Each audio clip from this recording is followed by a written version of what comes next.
ॐ तव कथामृतं तप्तजीवनं कविभिरीडितं कल्मषापहं श्रवणमङ्गलं श्रीमदाततं भुवि गृह्णन्ति ये भूरिदा जनाः। श्री श्री रामकृष्ण कथामृत प्रसंग चतुर्थ खंड पृष्ठ 119।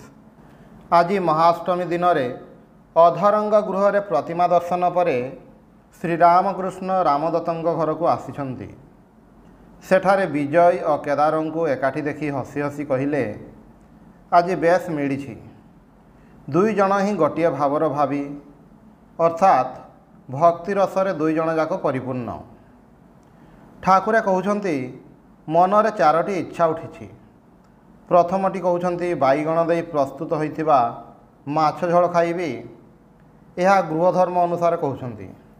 द्वितीय इच्छा शिवनाथों सहित देखा करी, अर्थात शिवनाथ भक्त तांको सहित देखा करिवे। आउ दुईटी इच्छा हरिनामर माला आनी भक्त माने जप करिवे देखिबी एवं आठअणार कारण अर्थात मद अष्टमी दिन तंत्र साधक माने पान करिवे ताहा देखिबी और प्रणाम करिबी। आम मानकर मन होई पारे ठाकुरंकर ए प्रकार आचरणर उद्देश्य कौन। ठाकुरे परे कहउछंती कारण अर्थात मद देखी से महाकारणर अर्थात भगवानंकर कथा मनरे भाविबे। महाकारण सहित भक्त मानंकर संपर्क बा जगर प्रतीक भाव सेमानंकर कारण पान ठाकुरे ताहा देखिबे और देखी भगवान को निशारे विभोर हेबे। वर्तमान नरेनंक उपरे दृष्टि पड़िया मात्रे से सबुकिछि भूलीगले। ठाकुरे उठी ठिया हेले एवं नरेनंकर आंठुरे गोटे पाद रखी अनेक क्षण बाह्यशून्य अवस्थारे रहिले। अनेक क्षण पर समाधि भंग हैला। एबे भी आनंदर निशा संपूर्ण छाड़ी नाही। आनंदर निशा माने समाधि अवस्थारे ठाकुरंकर एक प्रकार निशा खाइबा परी अवस्था हुए।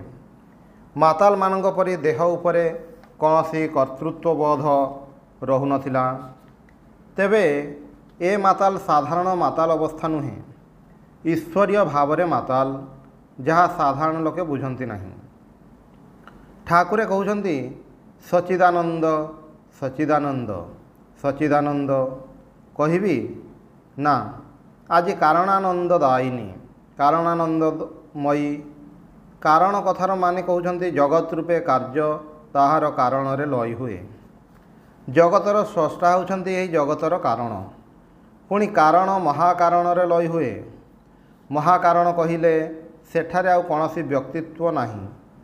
जगत स्रष्टा रूपरे ईश्वरंग भितरे व्यक्तित्व अछि, किंतु महाकारण भितरे कौनसी व्यक्तित्व नहीं। सेथिमाई ताहाको अव्यक्त कुहा होइछि।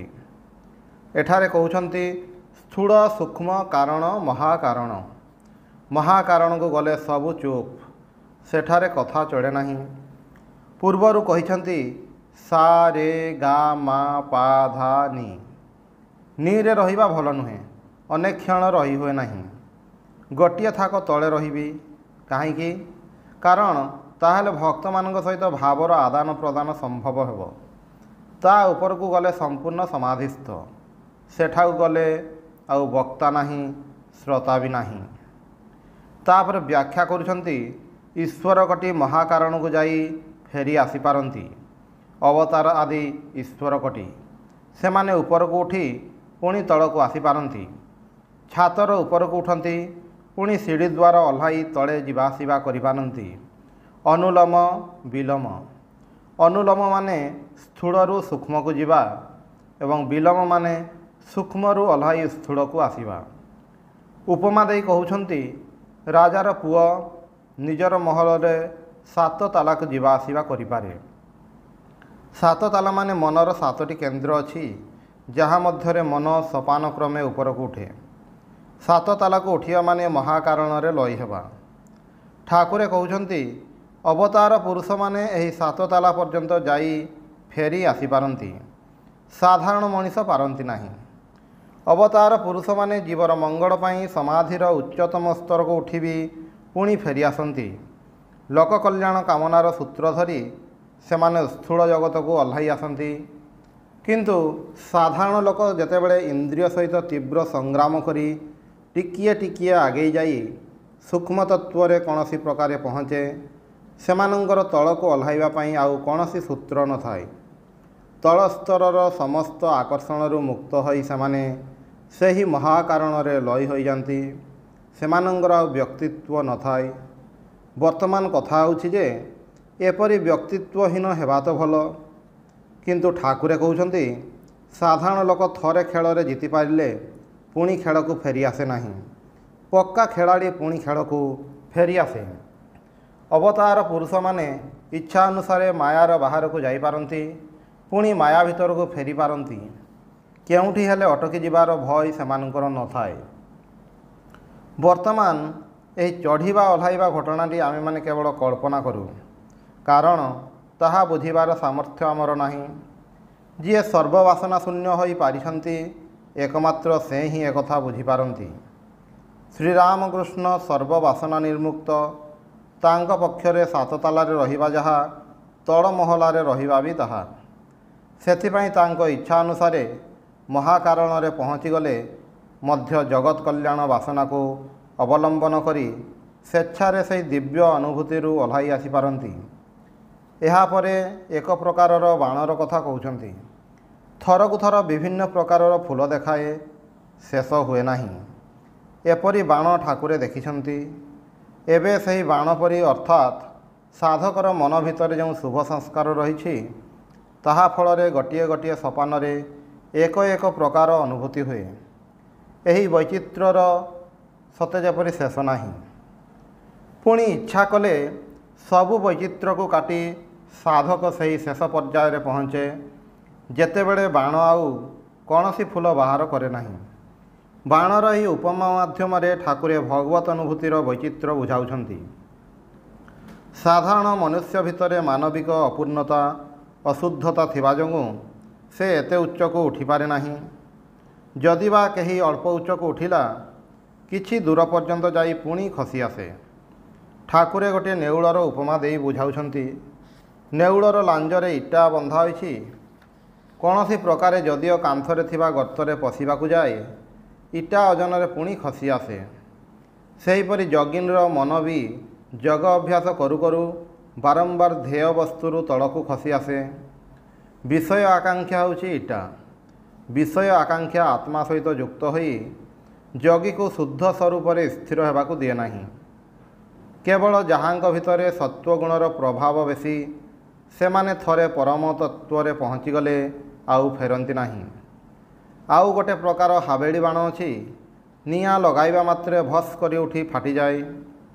एही हावेड़ी हेउछि देह। देह मन रूपक आधार भितर जो नाना भाव वैचित्र प्रकाश पाउछि से गुड़िक एही बाणर फूलझरी परी। तापरे फूलझरी बंद हेले सबु शांत स्थिर हो जाए। सेहीपरि साधक मध्य नाना अनुभूति परे संपूर्ण शांत स्थिर हो जाए। ठाकुरंक जीवन रे यह सुस्पष्ट देखा जाइछि। थरे थरे संपूर्ण बाह्य ज्ञान शून्य। सेथिबाई ठाकुरे कहिले जीवकटिंगर साध्य साधना करी समाधि होई पारे, किंतु समाधि परे तलको ओह्लाई पारे नाही बा ओह्लाई आसी खबर देई पारे नाही।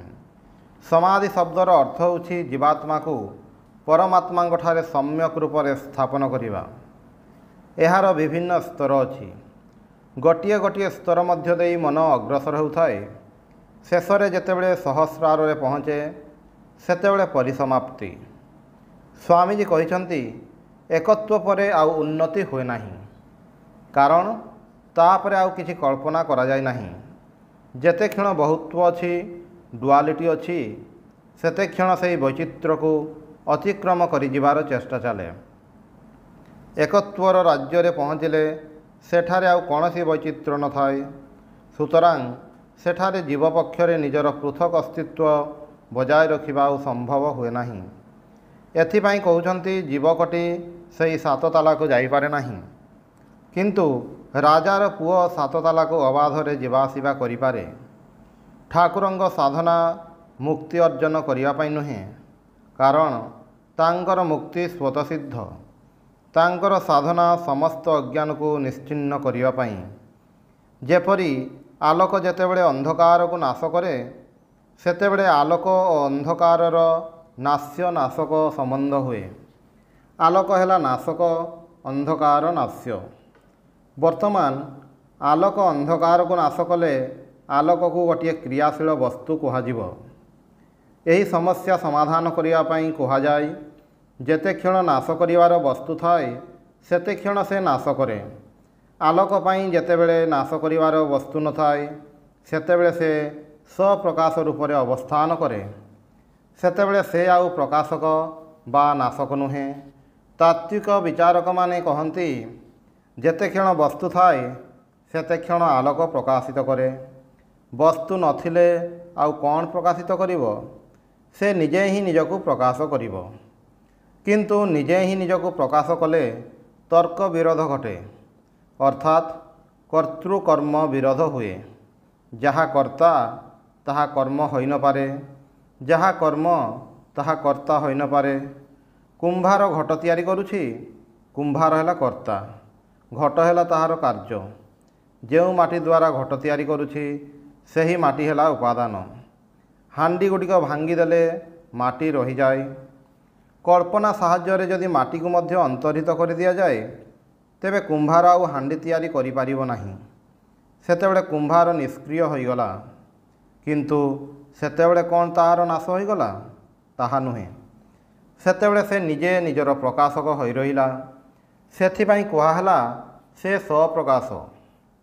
एहीपरि कौनसी जगार जदि गोटे स्वप्रकाश वस्तु मानिनिया न हुए ताहले जगत में कौनसी वस्तुर प्रकाश संभव हुए नहीं। विषय को प्रकाश करुछि इंद्रिय, इंद्रिय को मन प्रकाश करुछि। मन को किए प्रकाश करुछि? कहउछंती मन को प्रकाश करुछि मनर जे अधिष्ठाता। मनरे अवस्थित होई जे मन को प्रकाश करुछि से शुद्ध चैतन्य। किंतु मनर जदि नाश हो जाए सेतेबेले आउ तार प्रकाशक किए रहिबो?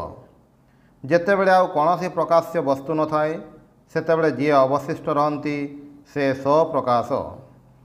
पूर्वर कुहाहोइछि विषय को इंद्रिय प्रकाश करुछि, इंद्रिय को मन प्रकाश करुछि, मन को बुद्धि प्रकाश करुछि, बुद्धि को किए प्रकाश करुछि? कहउछंती विज्ञाता प्रकाश करुछंती। विज्ञातारम अरे केन बीजानियात। विज्ञाता को केउ उपाय जानिबो? आलोक साहाय्य आमे सबु जिनिस देखु। आलोक को देखिबु किपरि? आलोक स्वप्रकाश। स्वप्रकाश वस्तु न मानिले कौनसी वस्तुर प्रकाश संभव हेब नाही। एही चरम प्रकाशकर आउ अन्य प्रकाशक कल्पना करा जाई पारे नाही। कल्पना कले अनवस्था दोष हेब। इंग्राजी रे कहंती रिग्रेशन एड इन्फिनिटू। सुतरां आत्मा होची शुद्ध चैतन्य बा स्वप्रकाश। एहा परे ठाकुरे भक्तंकर आउ गोटे श्रेणीर कथा कहउछंती नित्य सिद्धर थाक। जन्मावधि जो माने भगवान को चाहती एमाने वेदरे उल्लिखित हमा पक्षी भड़ी।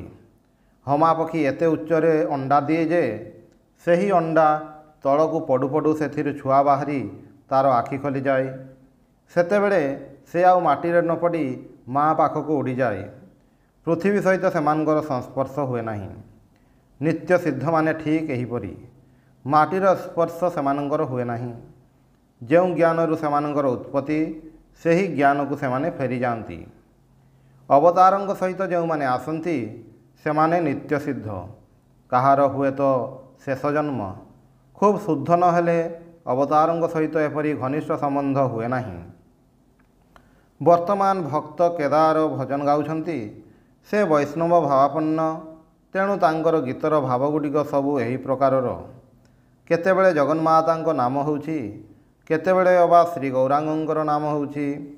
विभिन्न भाव, किंतु सेथिरे ठाकुरंको कौनसी विसदृश बोध हेउनाही।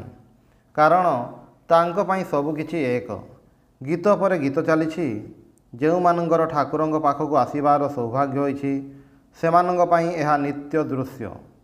जेबे भी ठाकुरंको पाखरे किछि भगवत भावर प्रसंग हेउथिला ठाकुरे आनंदरे आत्महरा हो जाउथिले एवं तांकर सेही आत्महरा भावर प्रकाश हेउथिला केबे गभीर समाधिमग्न अवस्थारे किंबा केबे नृत्य गीत माध्यमरे। आउ सेही गीतरे किपरि प्रबल उन्मादना प्रकाश पाउथिला यह लक्ष्य करिवार विषय जे ठाकुरे कौनसी गोटे भाव ग्रहण करी ଅନ୍ୟ ଭାବକୁ ଦୂରେଇ ଦେଉନଥିଲେ। ମନେ ହେଉଥିଲା ଯେପରି ତାଙ୍କ ଭିତରେ ବିଭିନ୍ନ ଭାବ ଗୋଟିଏ ସ୍ଥାନରେ ମିଳିତ ହୋଇଛି। ଏହା ହେଉଛି ଠାକୁରଙ୍କର ବୈଶିଷ୍ଟ୍ୟ। ଅନ୍ୟମାନଙ୍କ କ୍ଷେତ୍ରରେ ଗୋଟିଏ ଭାବ ପ୍ରକାଶ କରିବାକୁ ହୁଏତ ଜନ୍ମ ଜନ୍ମାନ୍ତର କଟିଯାଏ, କିନ୍ତୁ ଠାକୁରଙ୍କ ଯନ୍ତ୍ର ଏପରି ଭାବରେ ତିଆରି ଯେ ଯେଉଁ ସୁର ଯେତେବେଳେ ଯେଉଁ ଦିଗରୁ ବାଜିଲେ ବି ଠାକୁରେ ସେଥିରେ ଉତ୍ତର ଦେଉଛନ୍ତି ଏବଂ ସମ୍ପୂର୍ଣ୍ଣ ତନ୍ମୟ ହୋଇଯାଉଛନ୍ତି। ପୁଣି ସମସ୍ତଙ୍କୁ ସେହି ଭାବରେ ଭାବିତ କରିଦେଉଛନ୍ତି। ଏହା ଅସାଧାରଣ ବସ୍ତୁ, ଯାହା ଅନ୍ୟ କେଉଁଠାରେ ଦେଖାଯାଇ ନାହିଁ। ଶାସ୍ତ୍ରରେ ଅଛି, ଭାବର ବ୍ୟଭିଚାର ଅର୍ଥାତ୍ ବିଭିନ୍ନ ଭାବର ଯେଉଁ ମିଶ୍ରଣ, ତାହା ସାଧକ ପକ୍ଷରେ ସର୍ବଦା ବର୍ଜନୀୟ। କିନ୍ତୁ ଠାକୁରଙ୍କର ଶାସ୍ତ୍ର ଟିକିଏ ଭିନ୍ନ।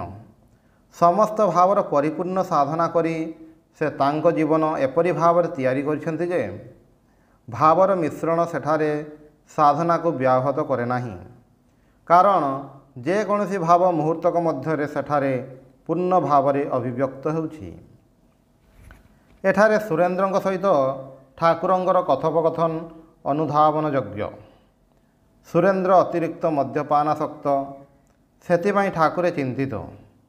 କିନ୍ତୁ ତାଙ୍କୁ ମଦ୍ୟପାନ କରିବାକୁ ସମ୍ପୂର୍ଣ୍ଣ ନିଷେଧ କଲେ ନାହିଁ। ଭଗବାନଙ୍କୁ ନିବେଦନ କରି ଅଳ୍ପ ମାତ୍ରାରେ ପିଇବାକୁ କହିଲେ। ପରେ କହିଲେ, ଭଗବାନଙ୍କୁ ଚିନ୍ତା କରୁ କରୁ ତୁମକୁ ଆଉ ପିଇବାକୁ ଭଲ ଲାଗିବ ନାହିଁ। ସେ କାରଣାନନ୍ଦ ଦାୟିନୀ, ତାଙ୍କୁ ଲାଭ କଲେ ସହଜାନନ୍ଦ ହୁଏ। ମନୁଷ୍ୟ ସାଧାରଣତଃ ଦୁଇଟି କାରଣରୁ ନିଶା କରେ। ଗୋଟିଏ ହେଉଛି ସଂସାରର ଦୁଃଖ କଷ୍ଟ ଭୁଲିଯିବା ପାଇଁ, ଅନ୍ୟଟି ହେଉଛି ଟିକିଏ ଆନନ୍ଦ ପାଇବା ପାଇଁ। ଠାକୁରେ କହୁଛନ୍ତି, ଯଦି କେହି ଭଗବାନଙ୍କୁ ଭଲ ପାଇପାରେ ତାହେଲେ ତାକୁ ଆଉ ଦୁଃଖ କଷ୍ଟକୁ ଭୁଲିବା ପାଇଁ ଚେଷ୍ଟା କରିବାକୁ ହୁଏ ନାହିଁ। କାରଣ ସେତେବେଳେ ଦୁଃଖ କଷ୍ଟ ତାକୁ ଆଉ ସେତେଟା ବିଚଳିତ କରିପାରେ ନାହିଁ। ଏହା ମନେ ରଖିବାର ପ୍ରଥମ କଥା। ଆଉ ଆନନ୍ଦ ପାଇଁ ଯଦି ନିଶା କରୁଛି ତାହେଲେ ଭଗବତ ଆନନ୍ଦ ପାଖରେ ଆଉ ସବୁ ଆନନ୍ଦ ପାଣିଚିଆ। ନିଶାର ଆନନ୍ଦ ସେଠାରେ ତୁଚ୍ଛ। ଠାକୁରେ କାହାକୁ ହେଲେ ନିଶା ଛାଡ଼ିବାକୁ କହିନାହାନ୍ତି, ପରିମାଣ ସୀମିତ ରଖିବାକୁ କହିଛନ୍ତି। ଏଠାରେ ଭଗବାନଙ୍କୁ ନିବେଦନ କରି ପିଇବା ପାଇଁ ସୁରେନ୍ଦ୍ରଙ୍କୁ କହିଛନ୍ତି। ତାହେଲେ ପ୍ରତ୍ୟେକ ସମୟ ଭଗବାନଙ୍କୁ ସ୍ମରଣ କରିବା ଫଳରେ କ୍ରମଶଃ ମନରେ ସହଜାନନ୍ଦ ଆସି ଉପସ୍ଥିତ ହେବ। ସେତେବେଳେ ତାଙ୍କୁ ଆଉ ନିଶା କରି ଆନନ୍ଦ ପାଇବାକୁ ହେବ ନାହିଁ। କୌଣସି ସାଧୁ ସମ୍ପ୍ରଦାୟ ବେଳେବେଳେ ଗଞ୍ଜେଇ ଟାଣି ଧ୍ୟାନରେ ବସନ୍ତି। ତାନ୍ତ୍ରିକମାନେ ମଧ୍ୟ କାରଣ ପାନ କରି ଜପ ଧ୍ୟାନରେ ବସନ୍ତି। ତାହାର କାରଣ ହେଉଛି ସେହି ନିଶା ଫଳରେ ମନ ଭିତରେ ଅବସ୍ଥିତ ଯେଉଁ ବିରୁଦ୍ଧ ଭାବଗୁଡ଼ିକ ସାଧନାରେ ବାଧା ଦେଉଛି, ସେଗୁଡ଼ିକ କିଞ୍ଚିତ ପରିମାଣରେ ଦୂର ହୁଏ। ଫଳରେ ଭଗବତ ଆନନ୍ଦ ମନରେ ନିର୍ବାଧରେ ପ୍ରବାହିତ ହୁଏ। ଅର୍ଥାତ୍ ମନ ଭିତରେ ଯେଉଁ ଭାବଟା ଥିଲା, ନିଶା ଫଳରେ ତାହା ଆହୁରି ପ୍ରବଳ ହୋଇଉଠେ ଏବଂ ବିପରୀତ ଭାବଟା ଦୂର ହୋଇଯାଏ। ସେଥିପାଇଁ ନିଶା କରିବା ପୂର୍ବରୁ ସାଧକ ପୂଜାଦି କରି ଭଗବତ ଭାବରେ ମନକୁ ନିବିଷ୍ଟ କରିବାର ଚେଷ୍ଟା କରନ୍ତି। ଫଳରେ ସେହି ଭଗବତ ଭାବଟି ତାଙ୍କ ମଧ୍ୟରେ ଉଦ୍ଦୀପିତ ହୋଇଉଠେ। କିନ୍ତୁ ଏହାର ଦୋଷ ହେଉଛି ମନ ଉପରେ ପ୍ରଭୁତ୍ୱ କରିବାର କ୍ଷମତା ଶିଥିଳ ହୋଇଯାଏ। ଫଳରେ ମନରେ କୌଣସି ଅସତ୍ ବୃତ୍ତି ଉଠିଲେ ତାହାକୁ ବି ସଂଯତ କରାଯାଇପାରିବ ନାହିଁ। ସୁତରାଂ ନିଶା ଆପାତ ଦୃଷ୍ଟିରେ ହୁଏତ ଆନନ୍ଦ ଦିଏ, କିନ୍ତୁ ତାହାର ପରିଣାମ ବଡ଼ ଭୟଙ୍କର। ମନୁଷ୍ୟର ବ୍ୟକ୍ତିତ୍ୱ, ମନୁଷ୍ୟତ୍ୱ, ମନର ଶୃଙ୍ଖଳା ସବୁ ଲୁପ୍ତ ହୋଇଯାଏ। ତା ଛଡ଼ା ଏପରି କୃତ୍ରିମ ଭାବରେ ମନକୁ ଉଦ୍ଦୀପିତ କରି ସାଧନା ପଥରେ ଆଗେଇବାର ଫଳ ସ୍ଥାୟୀ ହୁଏ ନାହିଁ। ନିଶା ସମୟରେ ମନରେ କୌଣସି ଖରାପ ଭାବ ଆସି ଉପସ୍ଥିତ ହେଲେ ସେହି ଭାବଟା ପ୍ରବଳ ହୋଇଉଠେ। ନିଜକୁ ସଂଯତ କରିବା ଭଳି ଶକ୍ତି ସେତେବେଳେ ନଥାଏ। ସେଥିପାଇଁ ଏସବୁଥିରୁ ଖୁବ୍ ସାବଧାନ ରହିବା ପାଇଁ ଠାକୁରେ କହିଛନ୍ତି। ବିଶେଷ କରି ତାଙ୍କର ଯେଉଁ ସବୁ ଶିଷ୍ୟମାନେ ତାଙ୍କ ଭାବର ଧାରକ ଓ ବାହକ ହେବେ, ସେମାନଙ୍କୁ ବାରମ୍ବାର କହିଛନ୍ତି ଏସବୁ ଭଲ ନୁହେଁ। କହିଛନ୍ତି, ସହଜାନନ୍ଦ ଆସିଲେ ଆଉ କାରଣାନନ୍ଦର ପ୍ରୟୋଜନ ହୁଏ ନାହିଁ। ଆନନ୍ଦ ଯେଉଁଠାରେ ସ୍ୱତଃସ୍ଫୁର୍ତ୍ତ, ସେଠାରେ ଉପାୟ କରି ଆନନ୍ଦ ଉଦ୍ଦୀପିତ କରିବା, ଏହା ଯେପରି ଅଲୌକିକ ଉପାୟରେ ମନକୁ ଗୋଟିଏ ବିକୃତ ଅବସ୍ଥାକୁ ନେଇଯିବା ସହିତ ସମାନ। ଏହାଦ୍ୱାରା କେବେ ବି ଧର୍ମ ଜୀବନରେ କଲ୍ୟାଣ ହୁଏ ନାହିଁ। ଏଠାରେ ମନେ ରଖିବାକୁ ହେବ ଯେ ଯେଉଁମାନେ ଏ ପଥର ପଥିକ, ଠାକୁରେ ସେମାନଙ୍କୁ ଦେଖିଛନ୍ତି, ସଙ୍ଗ କରିଛନ୍ତି। ସେଥିରୁ ତାଙ୍କର ଏହି ଅଭିଜ୍ଞତା ହୋଇଛି ଯେ सेमाने साधनार पथरे न आगेई प्रायश विपथगामी हुवन्ति। ओं निरंजनम नित्यमनंतरूपम भक्तानुकंपाधृतविग्रहं वै ईशावतारं परमेशमीड्यं त्वं रामकृष्णं शिरसा नमामि।